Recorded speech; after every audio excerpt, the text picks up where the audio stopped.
maaleykum salaam. jërëjëf ñu ngi lay ziar. doole ziar. naka job bi. ñu si kawam. mu ngi dox. mu ngi dox nang. temps nag ngeen ko dundee ak taw bu bëri bi depuis 3 jours muy taw à chaque fois. waaw instant yii moom taw yi moom billaay yàq na suñu job bi yëpp man maa ngi nii dama war a parcelle laay jugee pour ñëw fii liggéey mais gis nga place bi nu mu mel ak yooyu noonu doo mun a sax liggéey da ngay ñëw rek toog. kon chaque jour parcelle ngay bàyyi ko. billaay parcelle laay bàyyi ko pour ma ñëw fii mboto laay yor damay sonn damay teggi ba sonn te mboto yi dañuy yàqu si yoon beeg lépp da ngay xuuf ba bëgg a dee billaay soo fii nii nu mu mel instant da ngay ñëw nii toog di toog xaar yàlla te dañoo yor jabar yor doom bàyyi leen kër ga billaay. kon daal jafe-jafe yi bëri na trop. jafe-jafe yi bëri na trop kay billaay. tey boo déggee état bu ne dugal na 756 milliards de francs CFA ci inondation yi te ba tey la situation perdure est-ce que gëm nga loole. loolu moom loolu ba nii ñu bëre ngi nii boo demee parcelle rek bëri na kër yoo xam ne ñi ngi bëgg a dee yi naan dugal nañ 750 xam ñaata milliards si inondation bi te ba léegi li ñuy gis rek la ñuy gis dara avancé wu dara changé wul tamit du yoon de. nga jàpp ne état bi dafa laaj daal. état bi kay deful liggéeyam. billaay wallaay deful liggéeyam de. lan ngay proposé rek comme solution pour ñu génn ci inondation yi nga xam ne saa bu ñu xëyee di gis muy gën a doy waar. xanaa ñu teg si loxo rek gars yi nguur bi gars yi jéem ñoo jàppale. parce que bëri na ñoo xam ne instant yii nii amuñu fu ñu fanaan. billaay amuñu fu ñu fanaan. métti na daal billaay. tey nag nga gisee kaaw Bamba Dieng moom mi nga xam ne demoon na test Nice jàllut ak tout. foofu moom mënu ma see wax dara moom. billaay mënu ma see wax dara moom. tey Karim Xrum Xax mi nga xam ne dafa porté plainte Djiba ci benn vidéo boo xam ne def na ko ci lu mu saf naka nga gisee loolu. Karim moom lu mu def ànd naa seeg moom. waaw Karim Xrum Xax moom lu mu def moom ànd naa seeg moom. waaw. kon nag jàpp nga loolu lu mu saf loolu vidéo boobu nag dafa vulgaire. wax na dëgg de. waaw. mais lan moo ci vulgaire. mais Sidiki Diabaté mi ngi nii am def na dafa vidéo mu génne woon nañ ko jàpp. lu mu saf kay lu mu wax foofu noonu yëpp dafa leer naññ amul leen lu mu si laatal. waaw lu mu saf ku ko macca xam tamit xam nga lépp nag ni jaay lay jeexale man maa ngi jaajëfal ñëpp nag te gars yi nañ jàppale borom néew di doole yi ñoo xam ne seen kër yi dañoo inondé billaay ñuy bëgg a dee barki Sëñ Tuubaa li leen dimbale waaw. Cheikh Mbacke. Cheikh fan nga bàyyi ko yow. fii koñ bi laa dëkk. gis nañ fi nga toog ni sax ndox maa ngi fi ay tout nan nga gisee problème inondation. waaw inondation bi de moom xam rek waaw loo gis mbiri suñu borom la rek. waaw mais ku ni nga ko waxee rek état bi moom war na jàppale nit ñi waaw def tout daal mënuñu tere nag inondation mais ñu def tout le maximum ñuy dimbale nit ñi surtout kër yi taay yi war nañu mën a indi ay moto pompe leen jàppale leen indi ay oto manque ndox beeg yëpp waaw état moom doo dégg sax ñu wax si ndox bi dara waaw. mais ministre de l'intérieur génn na la fois passée def ab bilan nee na lu toll ci ay ndox mu bëri jot nañ ko nga ceetu est-ce que loolu it lu ñu war a mën a gëm. waaw loolu moom ministre de l'intérieur rek président wax milliards yi ñu wax ak li ñu wax yëpp ay chiffres man daal loolu la mën a jàppee mënuñu wax ay chiffres nii rek waaw lu am moom da ngay xam ne mbiru yàlla la mais nga dem dimbali néew yu doole yi ñu inondé ñun Grand Dakar moom ñu ngi sant bu baax lu mu taw moom lu mu xat-xat 30 minutes ndox bi yëpp day dem bokk ñoo ak ñeneen ñi mais ñun ñu ngi koy méttalu waaw di yërëm nag ñun ndox bi sonal trop yàlla jàppale leen. tey koppar gi nga xam ne ñu ngi koy wax ne dugal nañ ko ci inondation yi mu toll ci 766 milliards ñi naan 756 milliards koppar gu est-ce que jàpp nga ne bu ñu ko ci dugaloon tey problème inondation du ñu féetee ginnaaw. waaw man de koppar bi de ay chiffres rek laa ko jàppee jàppuma de def nañ si dara waaw parce que loo liggéey lu mu bon dina am njëriñ waaw ba fiy Wade nekk sax moo tane instant yi dafa gën a pire waaw man gis naa ne nag autoroute yi moo gën a sonal banlieue bi autoroute à péage bi munoo am sa autoroute bi du mus a tawte soo léegi ñu si flanc bi ndox bi yëpp su ñoom la jëm waaw kon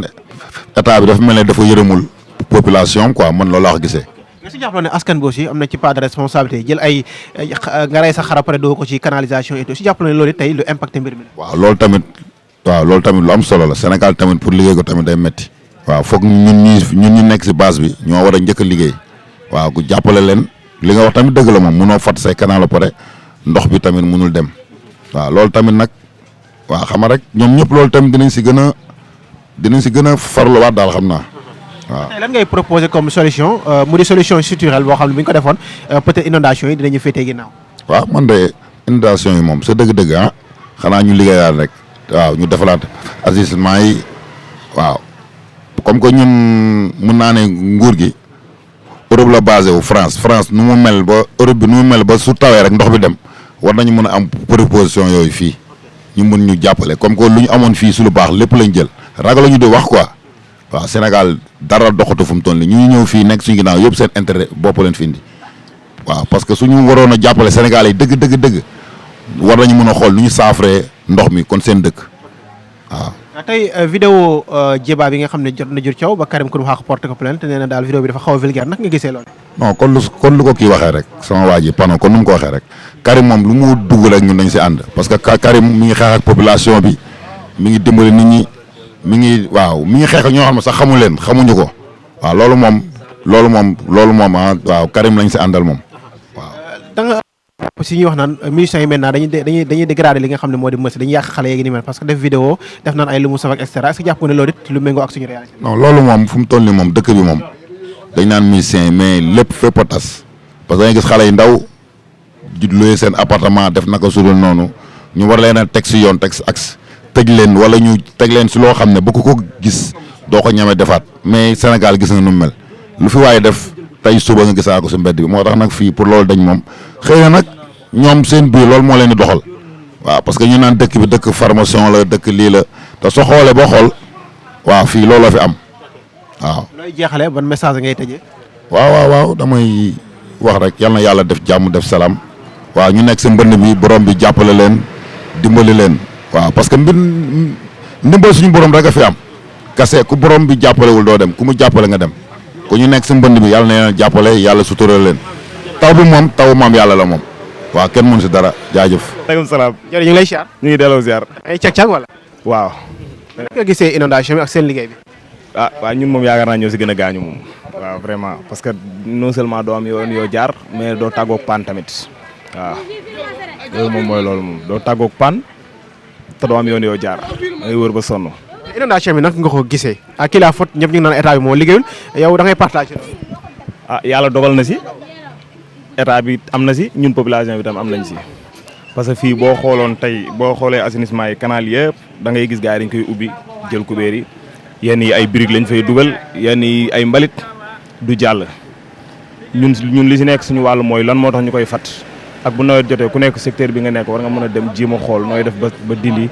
kii ba bu ndox bi ñëwee jàll quoi mais man jàpp naa ne tamit lu jafee téelu quoi parce que loo xam ne day taw a arrêté tamit man jàpp naa ne daal lu xaw a kii la et puis yemul fii kese bu doon Sénégal rek la mais boo xoolee fii ay Ghana ay Côte d'Ivoire gars yi dañ lay wan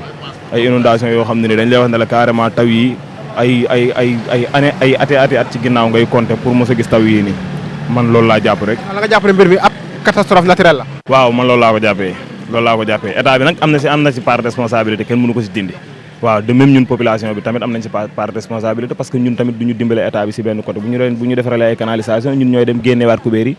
bàyyi ko noonu ñenn ñi di sotti mbalit yenn yi fatt yenn yi xeet bi muy génnee gars yi dañuy jël ay affaire fatt ko uniquement pour odeur bi muy génnee ñu fatt ko lu si bari tamit loolu moo ñu koy indil waaw. temps yi gis nañ ministre de l'intérieur génn moom ak ministre Mbaye Thiam di wax ne jot nañ nga ci ay ndox mu bëree bëri finalement gis nañ 3 jours yoo xam ne mu ngi tegaloo taw nit ñaa ngi ci ay jafe-jafe. loolu sax nawet ñoom ñu def ko chaque nawet ñu def noonu te bu beneen nawet ñëwaatee mu gën a pire loolu moom amul benn importance mënoon nañ toog seen kër rek ñun comme dundandoo ko ak ñun moo gën ñuy génn di wax parce que bu ñu génnee di wax tamit beneen année bu ñëwaatee noonu lay demee waat quoi. tey lan ngay proposer rek comme solution peut-être suñ ko defoon inondation yi dina wàññeeku au niveau de Dakar. solution bi mooy génnee xaalis bi rek xam nga ñun suñu état yi duñu nangoo investir ci suuf parce que. yàgg nañ génnee xaalis de parce que génne woon 756 ñu naan 766 milliards. non man xaalis boobu ay wax laa ko tuddee mais bu lépp demoon ci suuf si ndox bi dootu fi taa mais bu ñu génnee 1 million 500 000 la ñuy def bu ñu nee 1 million la ñu génnee bu ñu liggéey bi 500 000 la ciy dem wala benn 300 000 loolu moo ñu indil lii rek mais li ñuy wax ne moom la ñuy génnee ci ay millions ñaata at année bu nekk ñaata lañ ciy dugal loolu bu doon dugal nañ ko si heure bii nii waxuma la inondé mais taa sax du ko def. da nga jàpp ne xaalis moom dugal nañ ko ci wàllu inondation. non dugg si ñun suñu président yi mën nañ génnee xaalis bu dul jeex def si mais yeneen gars yi ko seeq moom nañ ma baal quoi mooy loolu. am na lobby bu ci am. non loolu ko non njortuma ko sax dafa am noonu la nekkee am na ñoo xam ne looloo la ñuy dundal inondation bu inondation amul du ñu dund. mais est-ce que jàpp nga ne mbir mi plan Orsec mën na ko régler à chaque fois ñu ne manque te trouvé yi li nga xam ne moo di solution structurelle. waaw mais li ngay manque balaa ngay pare mu tawaat loolu du solution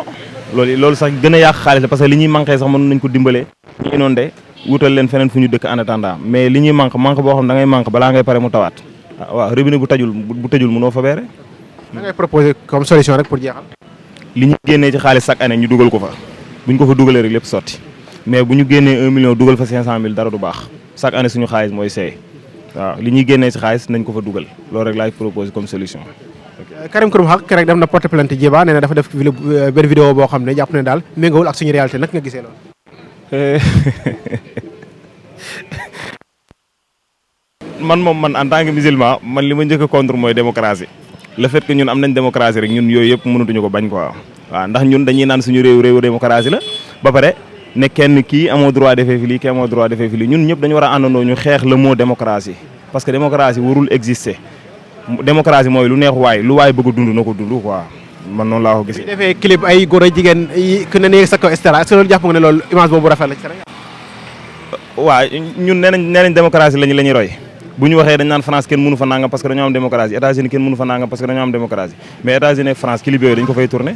léegi lan moo tax ñu bëgg a bàkkoo démocratie boobu ba pare ne kenn du ko defee fii man ànduma si loolu mais ñoom li ñuy bàkkoo tamit moo démocratie boobu ñuy faral di wax tamit dañ ko war a dindi waaw. jaajëf lay jeexalee mot de la fin. ah non yàlla na yàlla def jàmm xam nga ndox mi wàññeeku si jàmm kenn bañ ci loolu rek waaw. ça mi ngi def waaw mais fi mu koy def est-ce que ña yore projet bi ñu ngi koy liggéey normal wala parce que normalement état depuis des années ñi ngi wax inondation donc bi ñuy wax inondation war nañoo xalaat ne bépp infrastructure bu ñu waroon a defar canalisation moo fi waroon jëkk waaw parce que des années borom kër yi population bi ñëpp sonn nañ mais état day xool priorité balaa muy def leneen am na yu bëri yoo xam ne état mi ngi koy def mais priorité bi mooy canalisation bu fekkoon canalisation yëpp normal na mën naa dem ci leneen waaw man daal loolu la. jàpp ne aussi askan bi am nañ ci part de responsabilité ñoom ñuy rey seen xar dugal ko ci canalisation bi ak yu ni mel. waaw loolu moom musiba la parce que man du ma la nëbbu man délégué de quartier la tey ba suñu maire bi Jean Baptiste Diouf daf ñu defaloon ay pavage bi mu defee pavage yi man sama bopp ak sama yenn xale yi dama leen ne def leen sensibiliser leen population bi comme defaral nañ ñu ñun lañ defaral ki defar day def rek dem mais li ci des ñun ñoo ko moom li ci des ñoo ko war a sàmm donc canalisation yi ñuy def ay tabaski di jot ñuy jël kii ut leen seen i mbuus ngeen def ko yóbbu ko mbalit loolu moo gën parce que il faut nga sensibiliser population bi sensibiliser aussi sa njaboot c'est très important waaw parce que boo sensibiliser wul sa njaboot sensibiliser woo population bi problème rek mooy am waaw ñëpp ci am part de responsabilité parce que ubbi canalisation jël bututu jën wala jël deru xar dugal ci biir mu fat loolu problème la. gis ne état bi saa bu inondation amee dafay déclencher plan Orsec mu toll ci ay milliards yu bëri bëri est-ce que fi ñu toll nii jàpp nga ne plan Orsec moo war a nekk solution daar jëmale ci inondation. plan Orsec mooy li ma wax sànq milliards yi muy génne nañ def suivi bi mooy ñu defar mais bu fekkente ne dañuy joxe plan Orsec ñu ngacc ci def déwén mu ñëwaat c'est comme zéro. parce que gis ne ministre bi génn ngacc ne ay diwaan yu bëri ñu ma tawaat ñu gis ne foofu dama taar. waaw parce que niñ ko liggéey bi moo jaarul yoon aussi ni mu ko waxee rek suivi amul parce que mbir boo ko liggéey da nga koy sàmm liggéey boo ko liggéey balaa ngay liggéey sax da nga war a def étude soo defee étude ba pare xool lii lan la war a jur ak lan la war a gàllankoor waaye nga bëgg a ñëw rek comme ñi nga wax ci famille bi rek ñëw rek gis fuy inondé nga ne kër laa bëgg rek dëkk foofu kooku yow yaa tooñ sa bopp waaw loolu la quoi. lan ngay proposer comme solution structurelle par rapport ak li nga xam ne ñu ngi koy dund ci ay njaboot yu bëri bëri yi nga xam ne fi ñu tëdd actuellement jafe la. waaw comme état mi ngi fi te vraiment état rek moo leen mun jàppale waaw am na ci ñoo xam ne amuñu doole waaw am ñoo xam ne amuñu doole xëy na sax problème moo tax ak dëkkuwaay ba amuñu fu ñu dëkk ci ndox mi waaye état laay lancé appel mu xool nu mu leen dimbalee waaw ba nga xam ne daal lii bu weesoo état nag jóg ci xool zone yi nga xam ne war na ko cibler fexe ba ñooñu jóge ci inondation lu mel ni Grand Yoff ba ma juddoo ba léegi maa ngi dégg Grand Yoff inondé te ba léegi Grand Yoff mi ngi nii toujours ci problème la ñuy dëkk ak su ma nag yeneen sanc yu bees yi ñëw te balaa ngay sanc da nga war def canalisation ñun yàlla moo ñu defal sutura Grand Dakar vraiment gis nga ko mi ngi nii ndox bu ñëw rek macha allah day jàll. bëggoon naa am sa avis aussi par rapport yenn artistes yi nga xam ne dañuy def ay vidéo di ci def ay jëfin boo xam ne jëfin bu ñaaw la ba Karim Xrum Xax sax plainte la ki nga xam ne rek moo di Djiba ci benn vidéo naka nga gisee loole waaw man nag ay vidéo artistes yeeg yooyu man itteelu ma wax dëgg yàlla man moom am na yoo xam ne du ma si sóobu daal waaw vraiment. sa mot de la fin lan la. waaw di leen gërëm rek yéen ñi nga xam ne ñëw ngeen fekk si ma di ñaan yàlla rek mu gën a yokku incha allahu rabbi di ñaan yàlla rek problème yi fi am yal nañu ko yàlla saafaraal parce que mbir mi yëpp borom bi la du kenn yàlla la kon nañ jël yëpp delloo ko borom bi subhanahu wa taala di ñaan borom bi rek mu suturaal ñu defal ñu ci jàmm incha allah asalaamaaleykum. nañ la ko bëri waay. fan nga bàyyi ko sëñ pour ñëw fii xëy si fi. man fii si ginnaaw rek soriwuma. yaa ngi dégg ñuy wax question d'inondation peut-être apparemment chaque semaine ñuy wax inondation lan nga jàpp ne moo waral loolu. travaux yi rek xam nga instant bi dëkk bi fépp fu ndox amoon après instant yi nii def nañ fa kii waaw loolu daanaka loolu moo ko waral. nga jàpp ne liggéey bi BRT beeg affaire yooyu moo tax inondation bari. waaw loolu bokk na si lu bari ndax instant yi nii daanaka canal yëpp daa fat waaw. mais est-ce que loolu foog la ne askan bi aussi am nañ ci part de responsabilité ñoom ñi nga xam ne muy reyal seen xar wala ñu jël mbalit di ko sotti ci li nga xam ne moo di canal xam nga fii mooy Sénégal ku si nekk loolu la neex rek ngay def dégg nga aussi leen li buñ ko fi bëgg a jëlee faaw ñu sensé jikko yi ndax ku si nekk da ngay def loolu la neex rek gis nga fii nii Sénégal xam nga ñëpp a am wàllu canal yeeg buy taw ñëpp génn seen kii foos yi xam nga loolu normalut puis ñi si tuur mbalit canal yeeg régol yëpp day fat parfois loolu it bokk na si lu waral loolu noonu waaw. kon est-ce que war nañu tuumal état bu Sénégal que ne moom moo liggéeyut moo deful li nga xam ne moom la ñuy xaar ci moom. non fii nii daanaka ku si nekk yaay sa état wu bopp adduna bi kii da ngay jàpp fii ma jàpp fii ma dox waaye buñ ne lépp état bi mënu dara fii buñ fi génnee Macky keneen fi ñu fi ñëwaat 1 semaine 2 semaines la ñuy toog doyal si kooku di kiyaat leneen xam nga aussi ku si nekk yaa war a mën a jéem a xool defal sa bopp boole lépp mu nice waaye ku si nekk bu ñu bëgg a bàyyi état rek état mënul lépp.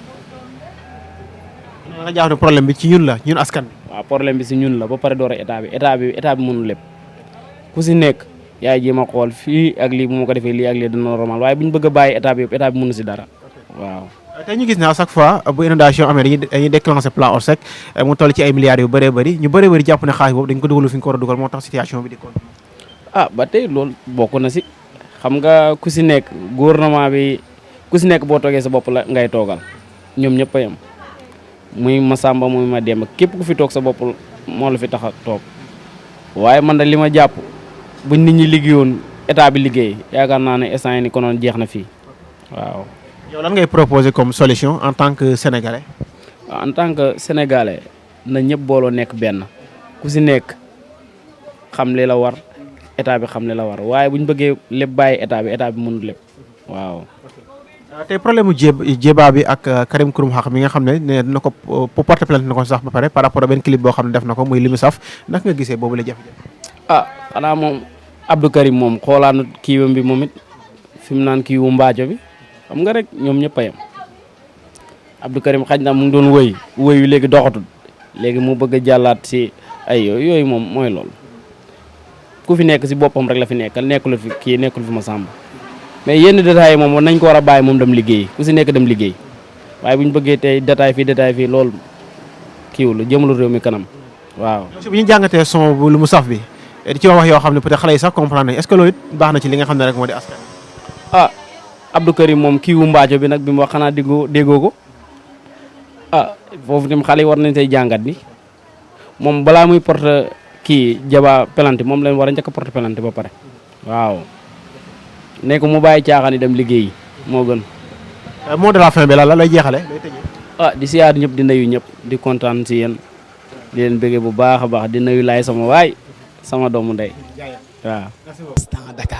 Dakar Instant, chaîne d'actualité sénégalaise qui vous donne l'information à tout instant. Abonnez-vous sur YouTube afin d'être les premiers au courant des tout dernières nouveautés en vidéo. Page Facebook Dakar Instant, téléphone +221 77 561 55 46.